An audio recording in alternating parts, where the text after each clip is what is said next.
This book, our Constitution, protects our society and empowers us to govern.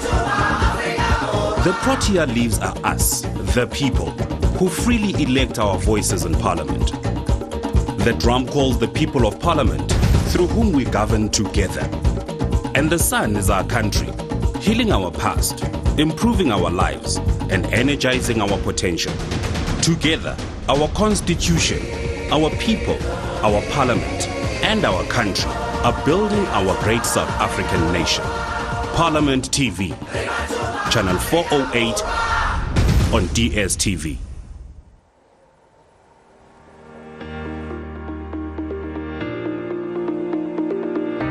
My name is Mzwandile Masina.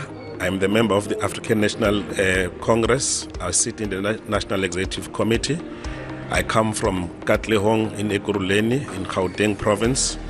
I am a master's graduate from University of the Free State, having served in the 5th Parliament, and then I'm now returning. I left and became the executive mayor of the city of Ekurhuleni. I am passionate about politics and as well as reading and writing. I'm an author, and I've authored a book about the future realities of the coalition. And then I gave the case about Ekurhuleni, and I guess we are now in that future.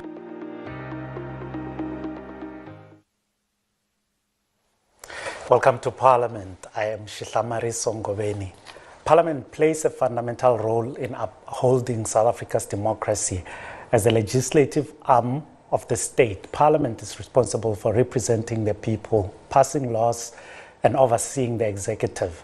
A key mechanism for this oversight is the work of committees, which are tasked with scrutinizing government departments, processing legislation, and investigating matters of public interest. Today, we are honored to have the chairperson of the Portfolio Committee on Trade, Industry and Competition. The committee is responsible, or rather it plays a crucial role in shaping the politics and the policies that impact economic growth, industrial development, and the regulation of competition in the country. Our conversation with the chairperson today will explore key issues from the challenges faced by the National Lotteries Commission to South Africa's efforts in transitioning towards a green economy. Chairperson, welcome to Parliament TV. It's a pleasure having you here. Thank you very much. Let's start perhaps with the induction that you've just had as chairpersons of committees and as committees. What are your key priorities for the next 5 years emanating from the discussions that you've had in your planning as a committee? Well, thank you very much for this opportunity. The Committee on Trade, Industry and Competition is a very important committee. It meets at least 4 times a week to look at matters of the economy in South Africa. So in our planning session, we really have looked into what are the key things that we need to do and do right, so that as we oversee the work of the department, we are then able to have some extra measures that we will be looking at to ensure that the department can perform. I can confirm that we are going to be ensuring that there is an industrial policy in South Africa, which is going to be overseen by the minister and the team, which basically will really have to give us 2 main things: jobs as well as economic growth, because outside of those, we will not be able to justify our being here. There are almost 8 million South Africans who are not working, so our role as members of Parliament and the department in the main is to make sure that we create work opportunities and our economy grows so that we can have a number of people working in the main. And what is the policy going to look into? Which particular industries? For instance, we have the green economy industry. We also have the ocean economy, which is often left out, and activists in that space would argue that this is one of the low-hanging fruits in terms of economic growth and creating jobs. Look, we've got a number of master plans that are already in place, that are approved and that we're pursuing, looking at a number of various subsectors of the economy. But the main thing is to make sure that we ramp up manufacturing in South Africa in the different subsectors, but also we make sure that we are able to beneficiate our minerals in the main.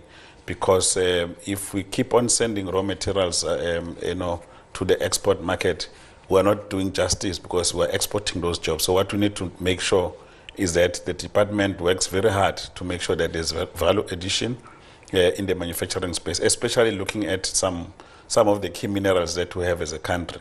So we are going to be looking at things like those to make sure that manufacturing anchored by our key minerals is a focus area in this regard. One of the committee's key functions is to oversee the work of the Department of Trade and Industry, as you've just said, along with its entities. How does the committee ensure that the department and its entities do fulfill their mandate effectively? Look, we play an oversight role, as I've said. So the department, in the main, they produce their annual performance plans, and we agree on the targets that must be set, and then we go and approve their budgets in Parliament. As soon as we've done that, on a monthly basis, then we keep on checking whether or not the department is performing according to the numbers that they have set in the APP. We've just concluded this week their revised APP. Very, very exciting work, which the people of will benefit the people of South Africa, and we are certain that our role is then to hold them accountable in all those issues, so that we can make sure that there is enough work opportunities for our people, but also our economy grows. I believe you would have looked at the legacy reports of the 6th Parliament. What are some of the key issues that you may have identified, particularly with regards to the department and its work? So when you look at the legacy report in the main, I think one of the major shortcomings that the department experienced was the issue of building internal capacity to be able to discharge the services. So there were a lot of people who were acting, there were a lot of boards where people were acting in the entities.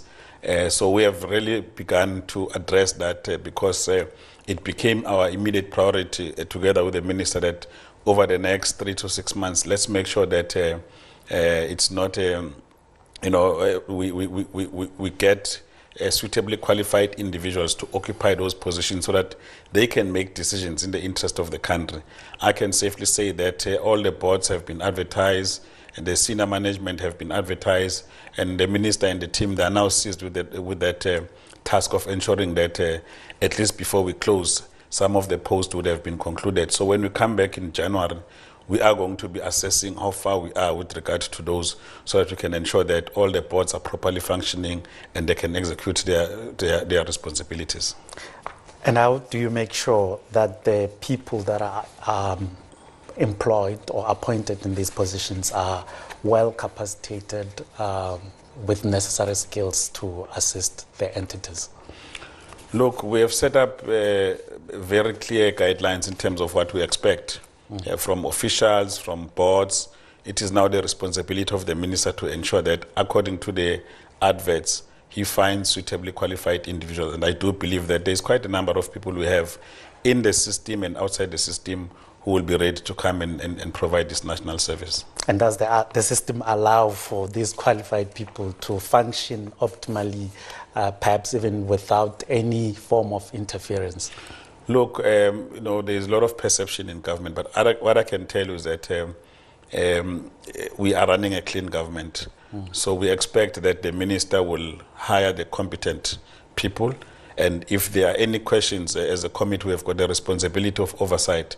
But so far, we have been cooperating very well to ensure that we are able to move this thing forward, because it can be about individuals. So I don't think that South Africans must feel that someone is going to close them out, even though they're suitably qualified. We are going to make sure that there is work opportunities for all. So starting with the board, with the management, and we're just going to make sure that we don't close those that are capable, who can assist us to move government forward. Yeah, you spoke of a lot of master plans that you have. And is there any master plan around green energy and climate change? Yes, there is a master plan around green energy and master plan, especially focusing on hydrogen. and the electric vehicles. So we've deliberated on the plan. One of the issues that we've raised quite firmly is that we need to thoroughly analyze the economic impact or benefit of the hydrogen energy vis-a-vis,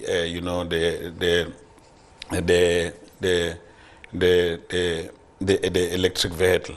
So all those things in the main, as we look into them, so we're going to make sure that as we replace fuel with hydrogen, we don't lose the economies of scale. For instance, the petroleum sector in South Africa contributes about 3.2% of the GDP, employing almost 300,000 people. So if we introduce hydrogen and electric vehicle subsequently, we need to make sure that there are economies of scale that are going to benefit our people, but also industry on its own must be prepared to skill and reskill those that are operating in the sector so that we don't create new industries and close the old one and close the jobs as well. Is there interdepartmental coordination, for instance, so far as hydrogen and the green environment is concerned? Because I was listening to the chairperson of the Portfolio Committee on Science, Technology and Innovation, and she spoke at length about proposals that are on the table in so far as electric vehicles are concerned, and having that rolled out, perhaps using government as like a launching board.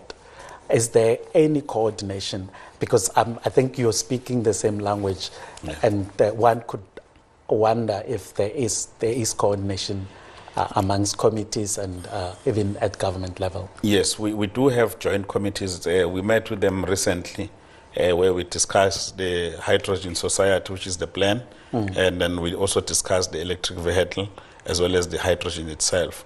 So we looked into all those, and then we are then able to say that we need to position South Africa as a player, but we need to do so, just like we do with the just energy transition, make sure that everything that we do is just. So we are cooperating a lot with the Portfolio Committee, and we've encouraged also the departments on their own technically to meet so that we can ensure that we have one plan for South Africa in terms of climate change, and we ensure that we'll become a critical player without losing that which is our strength currently. The committee is also responsible for considering departmental budget votes. What are the key priorities the committee considers when evaluating the department's budget allocation, for instance, and their spending? Look, issues of transformation have been flagged in the committee. Issues of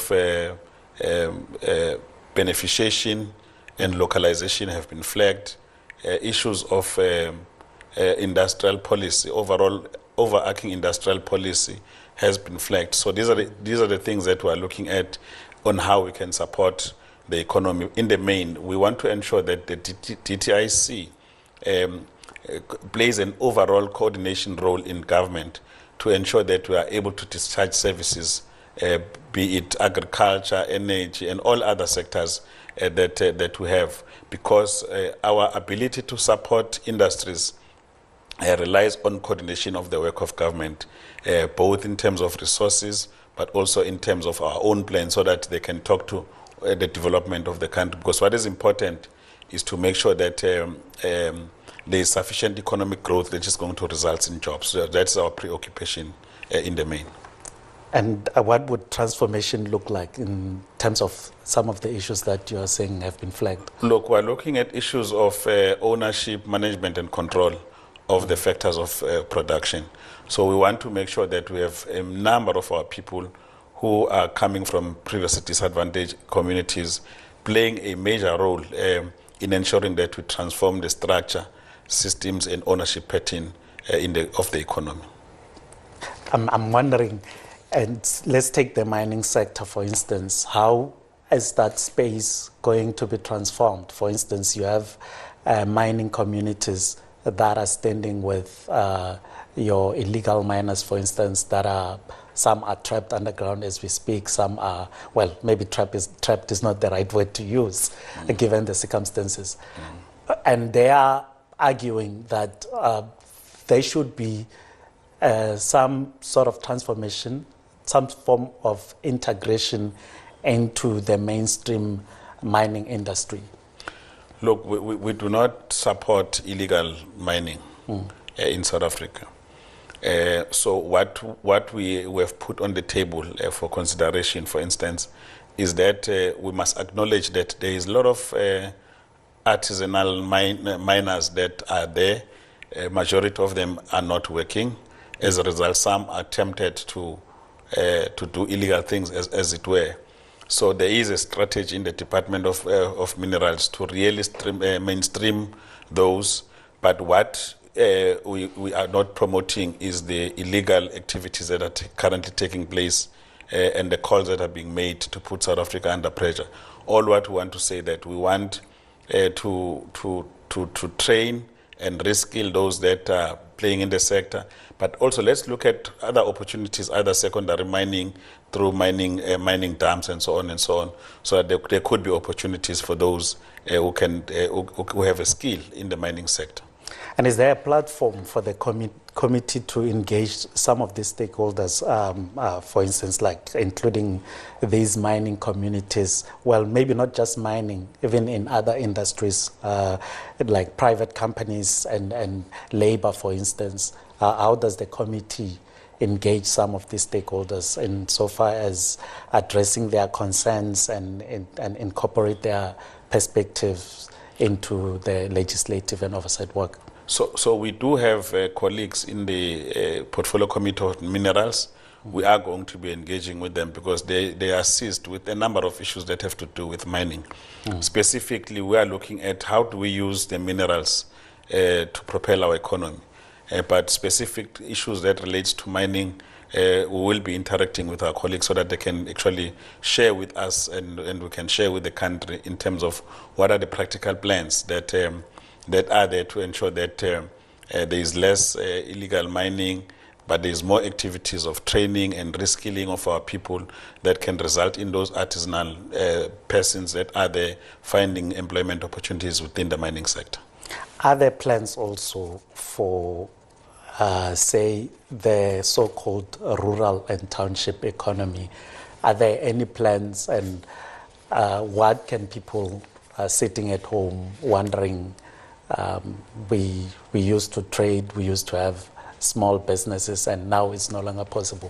What can they expect from the committee insofar as inclusion in the legislative framework? Yes, we are looking at ensuring that we cover geographically the entire South Africa with regards to opportunities.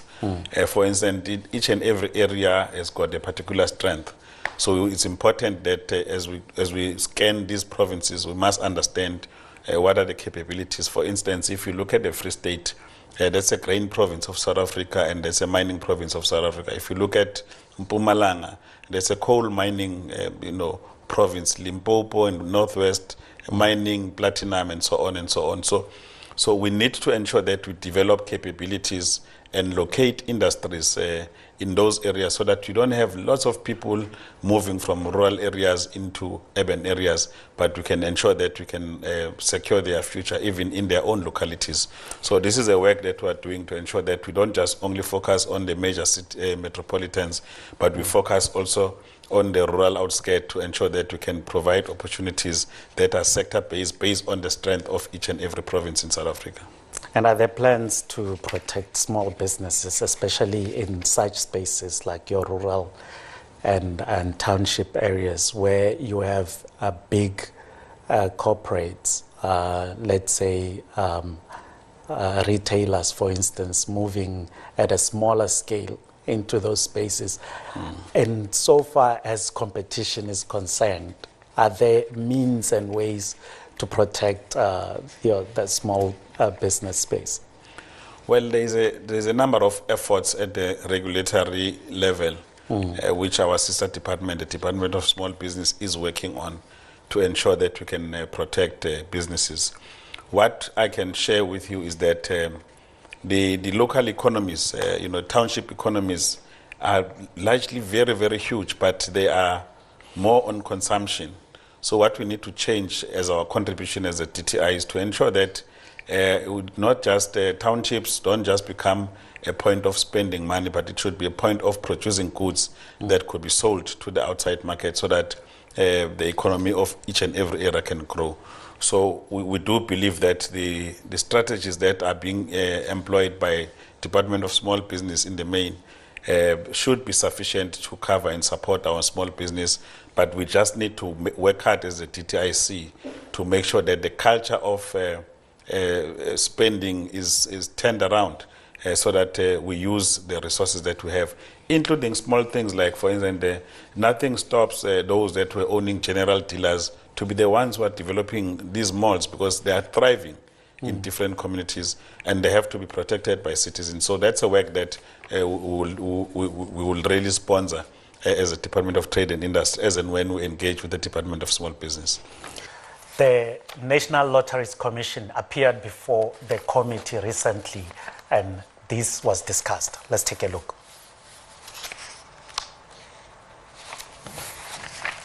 Now, on this investigation that we are presenting today, on the 6th November 2020, a Gazette 43885, Proclamation 32 of 2020 was published.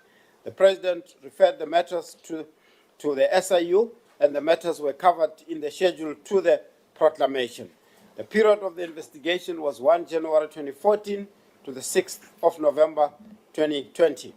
The scope of the investigation refers to the maladministration in the affairs of National Lotteries Commission in relation to the investment of funds of the National Lottery Distribution Trust Fund, established in terms of Section 21 of Lotteries Act, contrary to the applicable provisions of the Lotteries Act. We also investigate the allocation of money in the fund to beneficiaries who were not entitled thereto in terms of the applicable provisions of the Lotteries Act. Honorable Chair, you can see on the right-hand side, as I indicated when I started, is that this was really quite a massive, complex investigation. We've then sought to divide it into 3 phases. Each phase has got its own focus areas, got its own outcomes, and we're pleased to say phase number 1 has been finalized. And you can see there that the estimated value of the matters that were investigated in phase 1, it's about 279 million. That has been finalized. Phase number 2 has also been finalized, and the value of the matters investigated there was 246 million plus. Now, the phase 3, which is still ongoing as we present today, and is anticipated to be concluded by the 31st of December 2024, the values of the matters investigated there is valued at 905 million. We have already presented the progress report in terms of the law. We are required to present the progress report to the President. The first progress report has already been submitted. Now, the key outcomes really are high level. The value of the contracts under investigation with potential civil litigation, it's about 2 billion as we speak. Some of those are still really in the legal process being assessed. They will ultimately end up at the special tribunal to ensure that there's recoveries. As we speak today, the actual recoveries that we have achieved, it's 9.5 million. Disciplinary referrals for action by the NLC is about 13. And then referrals to the prosecuting authority for consideration is 15. Administrative referrals to various authorities like South African Revenue Service. Referrals for blacklisting, it's 2. Referrals for professional bodies, that's about 2. And then, of course, as I said, the interim progress report has been submitted. Now, the committee or portfolio committees have the power to investigate matters of public interest, and there has been an issue of governance and accountabilities at the National Lotteries Commission. Has the committee conducted any investigations so far into the issues there, and how does the committee ensure that the investigations or these investigations result in tangible improvements at departmental operations and policies? Look, the National Lotteries Commission has appeared before the committee. They have presented their case. Secondly, we have also, at the point when we became members of parliament, there were already investigations that were taking place. So as a result, we have met with the law enforcement agencies, the SIU, the Hawks, as well as the NPA. They presented the detail of the extent of the investigations that have been undertaken. We are quite happy with the progress report that we've received. Of the 52 matters that were identified, 40 are with the SIU, 12 are with the Hawks, and a few are with the NPA, because they need to make sure that they've done their respective work. So we are confident that whatever wrongdoings that would have taken place, people will be brought to book. Secondly, we just need, our role now is to make sure that this noble institution should not go back to where it was before. We must make sure that those that are there now are at the helm. They mustn't think that there is a buffet free for all there. So we've got to put mechanism in place, including ensuring that the recommendations that have been made by the law enforcement agencies are tightened, and those are the things that we're going to use as our measure to really oversee the work of the NLC.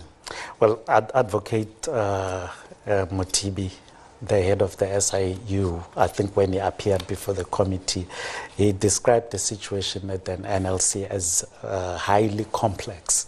And you're talking about it as people not thinking that it should be a buffet out there. What are some of the issues that were going on there? And do you think they are preventable going forward? Look, they should be preventable. Firstly, I think there was a collapse of system there.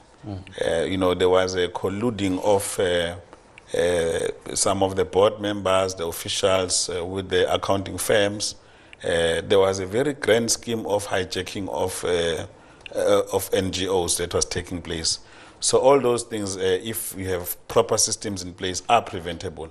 But if you don't have proper systems in place, it's going to be free for all, as we have seen. So what we have been taken into confidence by the NLC now is that they have put systems in place to make sure that such things do not continue to persist in the NLC. During the discussions in the committee, members proposed reassessing how worthy causes are determined for funding by the NLC. Is the committee satisfied that this could reshape the NLC's operations, and how? Well, yeah, there are things that don't make sense in the main. For instance, to give you an example, I come from Katlehong. Every December we host a sports tournament, and we know how much they cost. You have a situation where someone is given 5 million to host a sports tournament, and we know there is no such. If you've got 200,000 or so, you can host a successful sport tournament. But there's other things that are funded. If you really scrutinize them quite closely, you realize that actually this is not a good cause. Whereas with what had happened, we opened up that institution. It just became a crime of greed more than anything, where people are supposed to be doing things that are of worthy causes, but in the main, those things collapsed, and then we find ourselves, where we are now, where law enforcement have come in. But the tragedy about this whole thing is that, those that have got good causes are now not being funded. There are funding delays because we are trying to make sure that we put these systems in place so that things can be done much more better. We're confident that when the system kicks in, we should be able to proceed and ensure that we can fund these worthy causes. And what changes or improvements do you think the distribution agencies need to implement to ensure better governance and accountability? Well, we need systems. What happened in the past, for instance, you have Mzwandile Masina with the ID he applies, but he hijacks 3, 4, 5 NGOs. But if we had a system, just by an ID number and the name, you will pick up that this is one person who's playing the games with different NPOs. But it appears that those such systems were not in place. So moving forward, I think we have been assured by the commissioner and the team that they are doing everything possible to put watertight systems that are going to ensure that only those that are suitably qualified, they get to benefit from the work of the National Lotteries Commission. And obviously, you get to know about these things through whistleblowers. And there have been concerns raised about the safety of whistleblowers with reports of threats to both of the whistleblowers and the investigators. How is the committee addressing this issue, and does it remain a significant concern? Of course, it is. That's why one of the questions that came from the members directed to the law enforcement agencies was really, how do we ensure that there is a witness protection? We're assured that that work is underway. Obviously, it's not something that we can talk about publicly, but all those that are whistleblowing, they do have an avenue through law enforcement to ensure that they are properly protected. You've previously referred to these actions of the implicated firms, audit firms, for instance, as crimes of greed.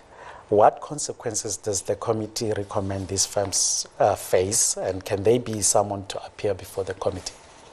Look, the case is now sub judice, so it will be dangerous of us to open another channel of people to come and vent. Let the law take its course, and if we are not satisfied with the outcomes of the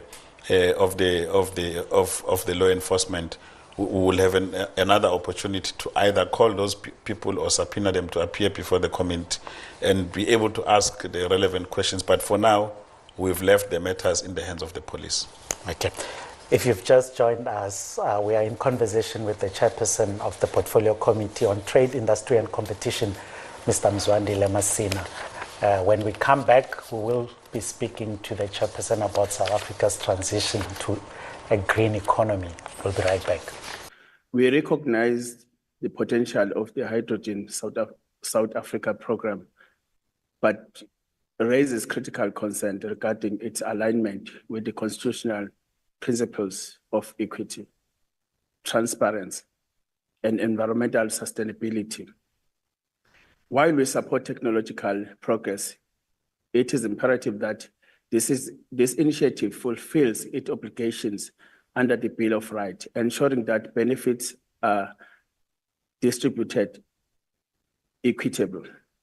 The establishment of DSTI, DTIC, commercialization task team requires a robust mechanism to safeguard public funds from mismanagement. Furthermore, hydrogen production method must comply with Section 24 of the Constitution, guaranteeing a safe and healthy environment for all citizens. My question is, how will the program meet the constitutional obligations to ensure equitable access to its benefits? What specific accountability framework will be implemented to protect public resources within the task team? How will compliance with constitutional environment protection be ensured in hydrogen production? Given that the South African economy is energy intensive, I don't think we should be shy of also seeing it as an energy opportunity to assist us to diversify our energy sources and to use that opportunity to further support the industrialization opportunity, because the two must not be mutually exclusive. But I think the issue that we at some point need to discuss is just how do we intend to industrialize the economy? Just to zone in on the issue of the industrialization. How do we intend to industrialize the economy through such a program and move it away from the MEC-related sectors, ensure that we are able to raise the levels of reindustrialization of South Africa to a higher level? But at the same time, how do we do so whilst proceeding cautiously? I think Member Thring was correct about Africa's contribution to the carbon emission ratios globally, and the fact that South Africa still possesses a lot of fossil fuels that employ a lot of people. So we obviously have to think about those aspects and how do we proceed in regard to such issues. We're shifting gears to environmental issues. We've touched on them earlier on. The government has emphasized plans to decarbonize the economy. What progress has been made, and are there clear timelines for achieving this transition?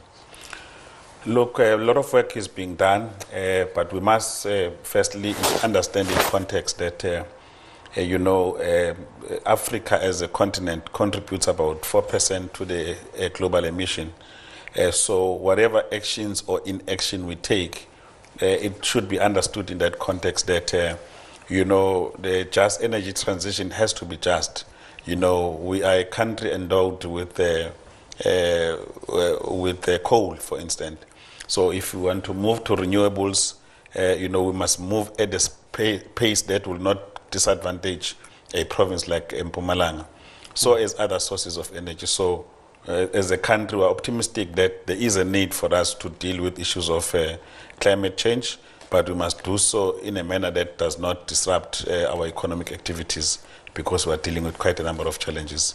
We have earmarked this as a very important area of work that must be looked at, but we must do it at a pace that is consistent with what is happening globally. We have about 5 years before the target, or the 2030 target of the Sustainable Development Goals. How are we doing in that space in terms of meeting these SDGs? Well, we have not received the report, as you know, that our colleagues were at the COP29, where they've prepared and delivered an extensive report of South Africa. So we've not really had the sight. So when we meet with our colleagues who are responsible with this kind of work, I think we'll be in a better position to understand how far we are. What we know as the DTIC is that, we are looking at alternative sources of energy. We are looking at cleaner sources of energy, and we are also looking at alternative sources of energy so that we can make sure that we contribute in the main. And earlier on, I did touch on the electric vehicle, which is going to contribute significantly in the emission that we need to be dealing with as South Africa. So we think that whatever the figures or the numbers says from those who are directly dealing with the climate change issues from environment, we are going to ensure that we add value through some of the initiatives that we are looking at, including issues of hydrogen, electric vehicle, ensuring that even as we build new sources of energy, we do so having in mind that everything we do has to be green. So there are cleaner ways in which you can deal with even our coal, as it were. I know you have not perused the report from colleagues who are coming back from the COP27 conference, but can you comment on our carbon footprint in relation to the shift to green economies? And do you foresee a future where we transition entirely to green hydrogen, and what long-term benefits could a green economy bring to the country and to the economy? Look, global emission is creating a lot of problems for the globe. So we can't be spared. For instance, here in South Africa, you see there's a lot of, floods, fires, and many other, climate-related issues that are affecting us. So we do need to make sure that we move with speed to deal with those issues. I personally would not want to be stuck up to time. Other people say 5 years, 10 years. One of the things that came out as we're discussing, for instance, as a portfolio committee, is that there are just too many engine combustion cars on the road. You are not going to wake up in 5 years, you've removed all of them.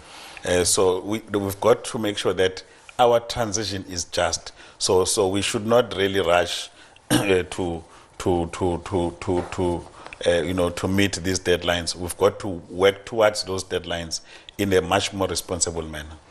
Is there interest in, say, for instance, in the public transport space insofar as transitioning to green, to hydrogen engines, for instance? Is there any, or are you facing, could you say we are facing some resistance?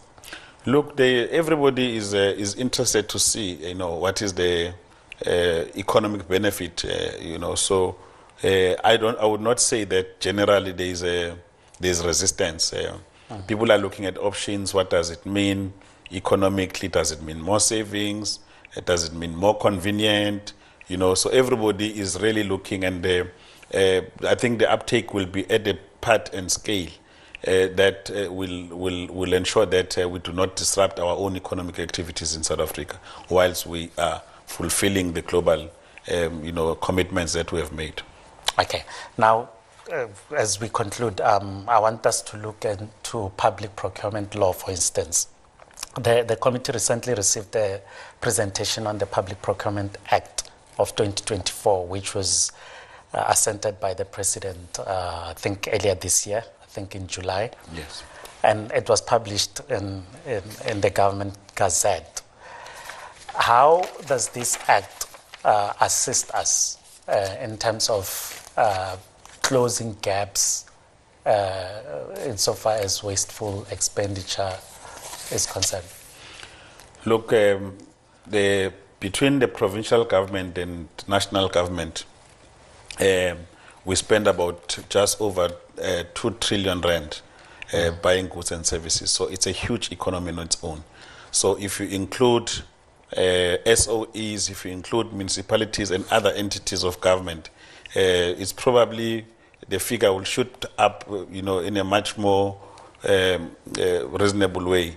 So it's important, therefore, that that space is not left unchecked by us as DTI. We've got to make sure that we create centers of excellence, we create opportunities for new entrants, and we create opportunities for those that are operating at different scales, so that we don't leave the space unattended. So this piece of legislation was very, very important for South Africa to ensure that there is a seamless transition from preferential procurement to public procurement, so that we can ensure that the overall, all the things that were almost like a blind spot are covered into. For instance, to give you an example, we spoke about how those that are malicious with regard to tenders are operating. One of the things in the new act that is being proposed is that they will have to use technology, to when they open these tenders, when they adjudicate, so that the process is transparent, and everyone can trust that who's a winning bidder is indeed a winning bidder. The issues of set aside are clarified. The issues of panels and pre-qualifications are clarified. So these are the things that have been sticking issues with regard to the previous law. As soon as this law is implemented, there is a commitment. There is a scope for the Minister of Trade and Industry to really put some regulations in place that will enable issues of transformation, issues of development, focusing also on issues of beneficiation. So there is going to be a greater role that is going to be played by the Minister of Trade and Industry in this regard. So we as the committee, we are going to be taking a closer look in those reports as they come to ensure that we can use this public procurement to bring about transformation in South Africa. As we conclude, Chair, you touched on beneficiation earlier on. The Act provides measures for local beneficiation and innovation to prevent exportation of jobs elsewhere in the world. What is the role of the committee in ensuring that this provision serves its intended purpose? You've touched on it, but I want you to expand a bit on it. Yeah. Look, the value addition is very important. What we are now discussing as an idea, which if properly canvassed from our other colleagues, is that there has to be a quota. But firstly, we must agree which mineral And then we must also agree about the quota so that they are those who are responsible for checks and balances who are then able to fast track and see who are the role players. And the second issue is that there has to be an interest from private sector, because the state, we can do all these things in terms of the law, but the takers finally is the business sector, which must come and say to us, look, your quota is low or your quota is high, and what do we do? So the important thing is that we need to balance between the export-oriented growth and the growth that is backed by our own, local manufacturing here. So those are the issues that we are hoping that such pieces of legislation are going to assist us to ensure that we can hold each other accountable. Okay, in closing, Chair, I think even when you look at the Zondo report, for instance, the criticism on Parliament and its committees, it's based on the fact that people don't see people getting arrested for crimes committed and so forth. Do you think committees have enough powers to hold people accountable individually or even report them where necessary? Yes. There's sufficient power to, to subpoena, to open cases. I think that the scrutiny this time is quite tight. You can check from the colleagues who come from departments to Parliament. They know that firstly they have to be properly prepared, and if there are wrongdoings, you have young, bright minds in these committees who are very inquisitive, who ask very difficult questions.